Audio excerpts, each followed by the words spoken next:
जारौली ने कहा था कि राजनीतिक संरक्षण में पेपर आउट हुआ है, जारौली को कब गिरफ्तार करोगे? और राजनीतिक संरक्षण के अंदर कौन से राजनेता और कौन से प्रशासनिक अधिकारी इसमें शामिल है, उनके खिलाफ कार्रवाई सरकार कब करेगी? आम जन की भावनाओं के इस मुद्दे को लेकर विधानसभा में आज रखा है। आने वाले समय के अंदर कर्ज माफी का, बेरोजगारी भत्ते का, संविदा कर्मियों का, सरकारी कर्मचारियों के वेतन विसंगतियों को लेकर भी तमाम मुद्दे विधानसभा के पटल के ऊपर उठाएंगे।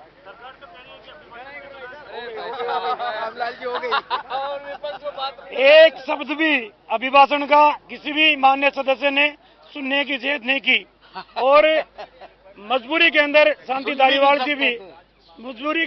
धारीवाल जी सरकार की तारीफ करेंगे। ये सुन भी नहीं सकते थे विपक्ष के सदस्यगण, क्योंकि राजस्थान में जो अभूतपूर्व विकास हुआ है उसके बाबत राज्यपाल महोदय जो है सारी बातें बताना चाहते थे, उस बातों को सुनना नहीं चाहते थे, इसलिए जो है ये वॉकआउट किया है। जहाँ तक पेपर लीक का सवाल है वो तो मुलजिम गिरफ्तार हो चुके हैं और बाकी जो है आज तक बाकी की भी इंक्वायरी चल रही है, लेकिन आज तक जो दूसरी स्टेटों में जो भारतीय जनता पार्टी की राज्य है जहाँ पर पेपर लीक हुए वहाँ तो मुलजिम ही नहीं पकड़े गए, आज तक जांच ही नहीं हुई। राजस्थान ने तो तीव्र गति से काम किया है। तो जो विकास हुआ है वो विपक्ष को पच नहीं रहा, इसलिए आज जो है उन्होंने कोई न कोई बहाना बना करके जो है वो भाई रूम किया है वहाँ का सदन का। आपकी पार्टी के सचिन पायलट ये मुद्दा उठा चुके हैं कि इसकी जांच होनी चाहिए। जांच होनी चाहिए, जांच हो रही है, जांच होनी क्या चाहिए, जांच हो रही है और जांच में जो कुछ मिला अभी तक उनके खिलाफ कार्रवाई हो गई, बल्कि उनकी प्रॉपर्टी तक तोड़ दी गई। असल में जितना विकास हुआ है राजस्थान में, वो राजस्थान का विकास जो है इनके पेट में जलन पैदा कर रहा है विपक्षियों के, और विपक्षियों के पास कोई मुद्दा नहीं है, कोई मुद्दा नहीं है। ये विकास के ऊपर क्यों नहीं हमला करते कि साहब ये विकास गलत हुआ है या यहाँ पर ये गलती हुई है, यहाँ ये गलती हुई है, लेकिन विकास के बाबत बात नहीं करेंगे। जबकि राजस्थान में जैसा विकास हुआ है किसी भी देश के किसी भी राज्य में इस प्रकार का विकास नहीं हुआ होगा। जो नीतियां मुख्यमंत्री जी के द्वारा दी गई, जिससे आज करोड़ों लोगों को जो है लाभ मिल रहा है, चाहे वो चिरंजीवी योजना हो स्वास्थ्य के मामले में, चाहे शिक्षा के मामले में हो, चाहे जो है गरीबों के उन्मूलन के मामले में हो, ऐसी नीतियां किसी भी राज्य के द्वारा, कहीं भारत के किसी भी राज्य के द्वारा ऐसी योजनाएं नहीं दी गई। ओल्ड पेंशन योजना, अब ओल्ड पेंशन योजना के लिए का विरोध ये कर रहे हैं, विरोध इसलिए कर रहे हैं क्योंकि इनको याद है, क्या समझे कि इन्हीं के द्वारा जो बंद की गई थी अब वो कैसे चालू करें। आज विपक्ष एकजुट दिख रहा है क्या आपको? विपक्ष का एकजुट हो रहा है। कैलाश मेघवाल साहब बैठे हुए थे, वसुंधरा जी बैठी हुई थी, बाकी लोग चुपचाप खड़े हुए थे। ये 5 या 7 सदस्य जो है वो जरूर हल्ला कर रहे थे, इसमें कोई दो राय नहीं।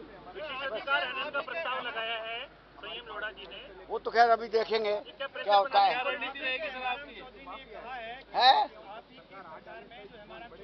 कहा है कि मैंने 2 ही नेता ऐसे देखे जो खुद डिसीजन करते हैं, एक नरेंद्र मोदी और एक इंदिरा गांधी, और मोदी ही गुजरात में अच्छा डिसीजन किए थे तो सरकार रिपीट हुई है, हमारे यहाँ डिसीजन नहीं हो रहा। यहाँ डिसीजन नहीं हो रहा, वो एक आध तो बतावे जिसपे डिसीजन नहीं हुआ, वो बता तो दे। कोरा जो है क्या नाम, बयान देने से क्या होता है? जो सरकार के मंत्री सरकार को घेर रहे, क्या कारण है? कौन से मंत्री घेर रहे हैं? हेमाराम जी कोई नहीं घेर रहे, सिर्फ वो अपनी बात कह रहे हैं, बात कहने का हक है। ये कोई भारतीय जनता पार्टी नहीं है यहाँ पर मुंह बंद करना पड़ता है। यहाँ पर जो है खुले विचार रखे जाते हैं। सही कह रहे हैं, वो मोदी जी से फैसले ले रहे हैं, मजबूत फैसले ले रहे हैं। लो आप बोलो।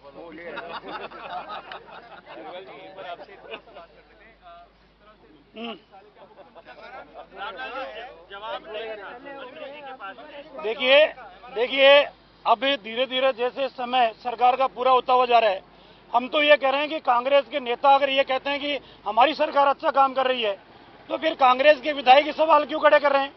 सरकार के विधायक ही नंगे पांव क्यों चल रहे हैं? सरकार के कोटा से आने वाले भरत सिंह जी भ्रष्टाचार के आरोप क्यों लगा रहे हैं?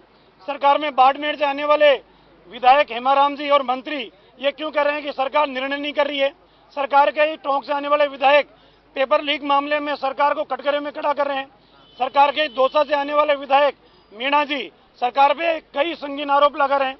तो जब सरकार के विधायक ही सरकार से संतुष्ट नहीं है तो फिर जनता कहां संतुष्ट होगी? जब तक सरकार स्पष्ट रूप से दोषियों को जेल के सलाखों के पीछे नहीं भेज दे, किसानों को शीतलहर की वजह से मुआवजा नहीं दे दे और जब तक बिजली कटौती बंद नहीं कर दे, तब तक संघर्ष जारी रहेगा। सरकार सिर्फ एक उपनेता के प्रति क्या सारे बीजेपी के नेताओं के खिलाफ विशेषाधिकार का आनंद लिया है तो भी हम चुप रहने वाले नहीं है। बिल्कुल मुकाबला इसका फोटो वोटो पहले इसका बना लो।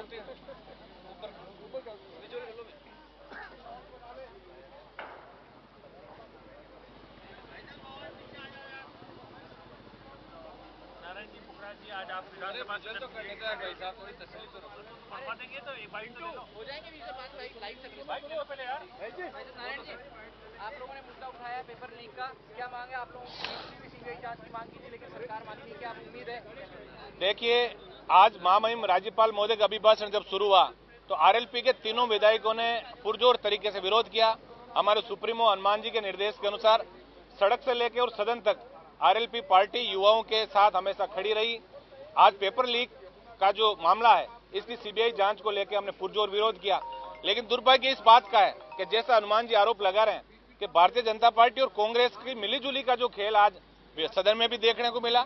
कई लोग कोई सा मुद्दा उठा रहे थे, मतलब गंभीरता से आज सबको मिलकर पेपर लीक जैसे महत्वपूर्ण मुद्दे को उठाना चाहिए था, लेकिन ऐसा लग रहा है कि भारतीय जनता पार्टी का भी बड़ा धड़ा जो है वो कहीं ना कहीं नहीं चाहता कि इसकी सीबीआई जांच हो, क्योंकि यदि जांच शुरू हुई तो पूर्ववर्ती सरकार और वर्तमान सरकार के कई ब्यूरोक्रेट्स और मंत्री विधायक जो है वो इसके लपेटे में आएंगे। देखिए, मुख्यमंत्री जी ने कईयों को, जोरीलाल मीणा के बच्चे को भी क्लीन चिट दी थी, लेकिन न्यायालय ने जेल भेजा कि नहीं भेजा? मुख्यमंत्री जी कोई जांच एजेंसी थोड़ी। और जिस एसओजी की बात कर रहे हैं मुख्यमंत्री जी जांच करने की, उसकी एएसपी 2 करोड़ की रिश्वत में पकड़ी जाए तो आप क्या न्याय की उम्मीद कर सकते हैं?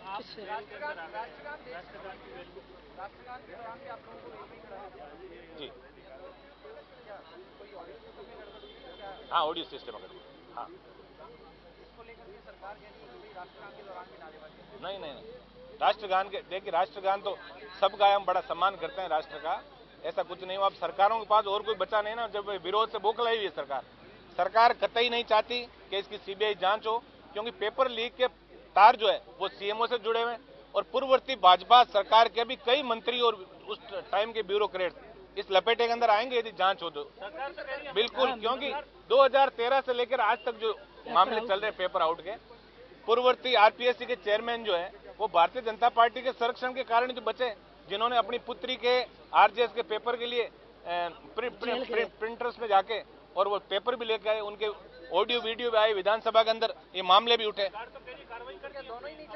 बिल्कुल, देखिए आज आपने नजारा देखा होगा, भारतीय जनता पार्टी ईमानदारी से इस मामले को यदि चाहती तो हमारे साथ आती खुल के। वो कतई नहीं चाहते कि इस मामले की सही जांच और दूध का दूध और पानी का पानी हो, वरना आज राज्यपाल जो है वो भारतीय जनता पार्टी की विचारधारा का ये मोदी जी को चिट्ठी लिखे, गृह मंत्री जी को चिट्ठी लिखे और ये लिखे कि भाई कानून व्यवस्था ठीक नहीं है, युवा सड़कों पे, सरकार अपने आप जांच करा लेगी, ईडी से करा लेगी, सीबीआई से करा लेगी। सरकार के पास अनेक हथकंडे, हम पूरा प्रयास करेंगे सदन के अंदर इस मामले में हम पूरी पुरजोर तरीके से विरोध करें। यदि सरकार इसके लिए तैयार नहीं हुई तो हमें न्यायपालिका का दरवाजा भी खटखटाना पड़ा तो राष्ट्रीय लोकतांत्रिक पार्टी हाईकोर्ट भी जाके और इस मामले में पैरवी करेगी।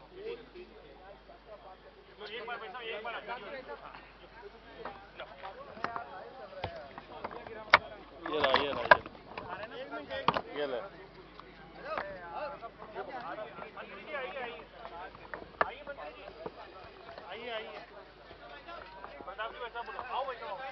गोरा बहुत हुई और भाई साहब आजकल विदेशी क्रीम लगाते हैं। क्रीम से कोनी हुआ है, क्रीम से फिर सारे पता कोनी ना, असली वाली पता लग जाए तो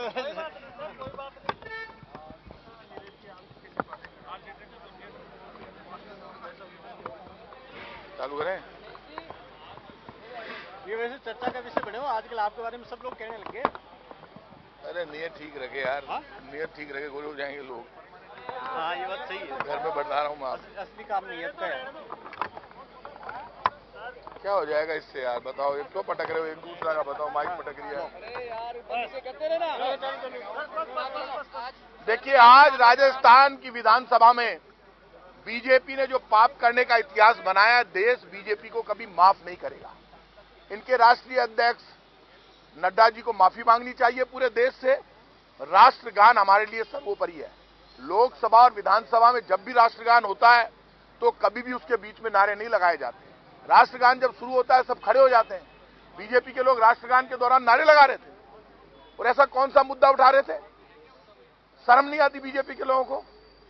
विंध्य, हिमाचल, यमुना, गंगा जब आया तब जाकर गवर्नर और अध्यक्ष को पता चलता। आप वो यूट्यूब उठाकर देखे, मैं दावे से कह रहा हूं, जो राष्ट्रगान का अपमान किया राजस्थान की बीजेपी के नेताओं ने, उसके लिए इनके राष्ट्रीय नेतृत्व को माफी मांगनी चाहिए। सामने आना चाहिए कि राष्ट्रगान का आपके इतने वेस्टेड इंटरेस्ट हो गए। और बीजेपी जो मुद्दे अंदर लेकर आई है, पेपर लीक के मामले में जितना चिल्ला कर बात कर रही है, जब बीजेपी की राजस्थान में सरकार थी और वसुंधरा जी मुख्यमंत्री थी तब पेपर लीक हुए, तब इन्होंने कोई कार्रवाई नहीं की। कांग्रेस की सरकार वो सरकार है जो एक्ट लेकर आए, हम कानूनी कार्रवाई की, और सारे पेपर लीक वालों को हम पकड़ रहे हैं, चाहे मुख्यमंत्री हो, चाहे कांग्रेस सरकार का कोई मंत्री हो, एमएलए हो, कार्यकर्ता हो, सब। हमारी आत्मा रोती है, सख्त से सख्त कानून राजस्थान में बना है। तो पेपर लीक तो हाईकोर्ट के एग्जाम में भी हो रहे हैं, हर स्टेट में हो रहे हैं, बीजेपी के राज्य में भी हो रहे हैं। बीजेपी ये चाहती है कि कांग्रेस सरकार की जो योजनाएं, जो गांव, गरीब, खेत खलियान, मां, बहन, बेटी को सम्मान देती है, हमारी योजनाओं का मुकाबला ही नहीं कर सकती। यदि बीजेपी में दम है तो आज गवर्नर का स्पीच होने देती।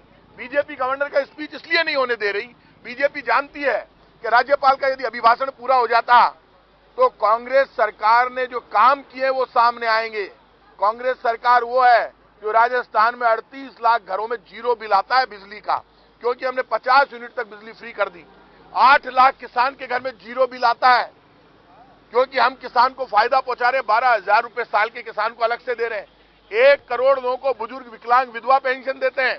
राजस्थान पहला राज्य है पूरे देश में जहां पर मुख्यमंत्री ने आगे आकर पिछली बार बजट में यह घोषणा की कि राजस्थान के विधायक को 5 करोड़ रुपए एमपी के बराबर मिलते हैं। राजस्थान के 200 विधायकों को आप जाकर देख लो, सड़कों का जाल हमने पूरे राजस्थान में बिछा दिया। राजस्थान मॉडल स्टेट है। और इस वक्त ये अंतिम बजट सत्र है। यदि बीजेपी में दम है तो केंद्र की सरकार के कामों पर, और केंद्र सरकार ने जो वादे किए थे लोकसभा चुनाव से पहले, उन वादों पर, और राजस्थान में कांग्रेस की सरकार ने चुनाव से पहले जो घोषणा पत्र में वादे किए थे उन वादों पर बहस करा ले। हमने तो 86% वादे पूरे कर दिए। अभी जब मुख्यमंत्री की अध्यक्षता में चिंतन शिविर हुआ तब हमने हमारा रिपोर्ट कार्ड प्रस्तुत किया। अरे बीजेपी के प्रदेश के लोगों, तुम भी अपना रिपोर्ट कार्ड पेश करो, बताओ क्या हुआ पेट्रोल डीजल की महंगाई का। तुम तो सस्ता पेट्रोल डीजल देने की बात कर रहे थे, क्या हुआ गैस सिलेंडर पर? गैस सिलेंडर पर राजस्थान के मुख्यमंत्री अशोक गहलोत ने घोषणा की राहुल गांधी की उपस्थिति में, और राहुल गांधी जी की उपस्थिति में कहा कि जितने भी उज्ज्वला योजना में 69 लाख परिवार जुड़े हुए हैं उनको 500 रुपए की सब्सिडी मिलेगी। ये सब्सिडी देने का काम केंद्र सरकार का था, लेकिन आप तो आटे पर टैक्स लगा रहे हो, दाल पर लगा रहे हो, चावल पर लगा रहे हो, आप तो पराठे पर टैक्स लगा रहे हो। 2 बार टैक्स लगता है कि आटे पर टैक्स, फिर पराठा बन गया तो पराठे पर टैक्स। तो बीजेपी के लोगों, खुद की गिरेबान में झांको और बताओ, इस तरह से राष्ट्रगान का अपमान करके पाप लगेगा। 2023 में हम फिर लौट कर आएंगे, क्योंकि तुम्हारे पापों का हिसाब तुम्हें देना पड़ेगा। जो पाप अब बीजेपी कर रही है, सदन का काम रोककर, वो राजस्थान की जनता का अपमान है। राजस्थान की जनता कभी भूलेगी नहीं बीजेपी वालों को।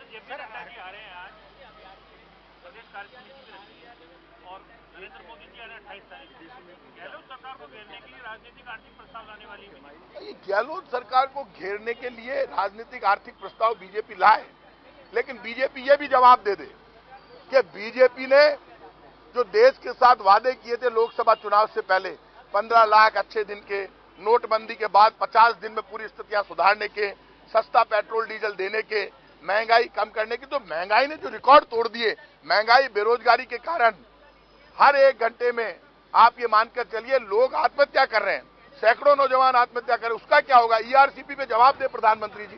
प्रधानमंत्री जी आ रहे हैं तो प्रधानमंत्री जी को देश को कुछ देना चाहिए, और नड्डा जी को तो राष्ट्रगान के मामले में बीजेपी वालों से सवाल खड़े करके और माफी मांगनी चाहिए देश से।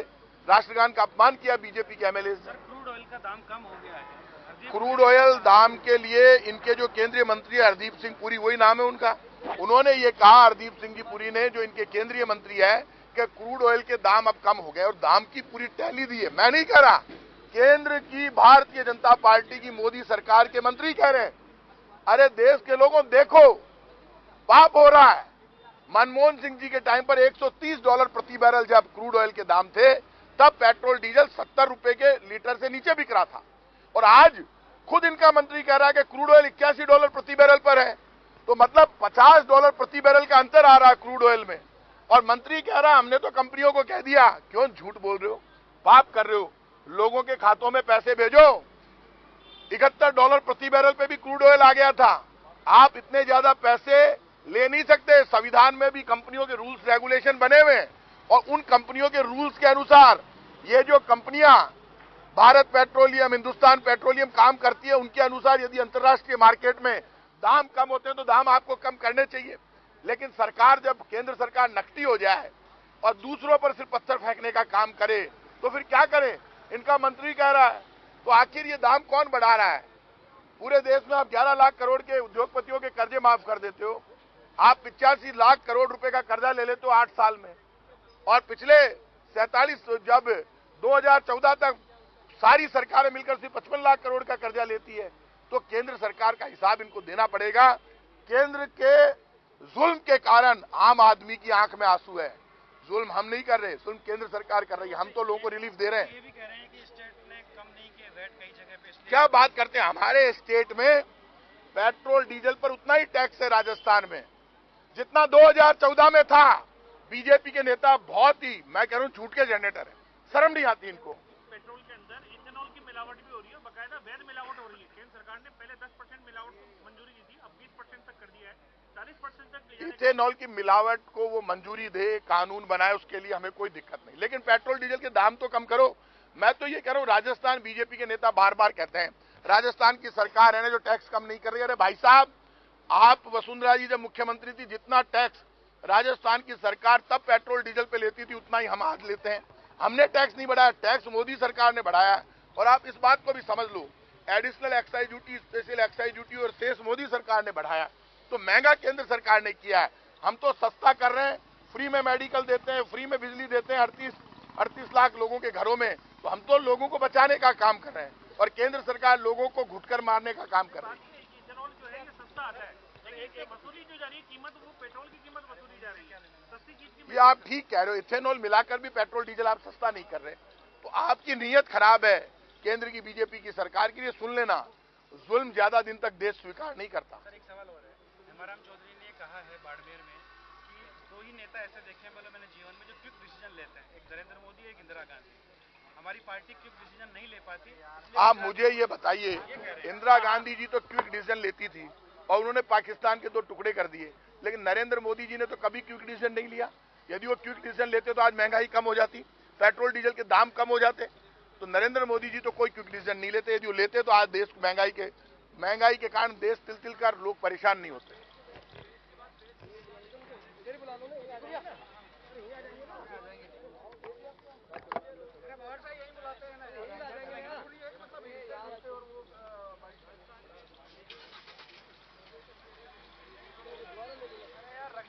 कौन सी दिक्कत आ रही है यहाँ पर यार? सारा जरूरी है, सारा जरूरी है। सर हमारे विद्या संबल वाले हैं, हमारे विद्या संबल गवर्नमेंट कॉलेज में चल रही है, हम सब कॉलेज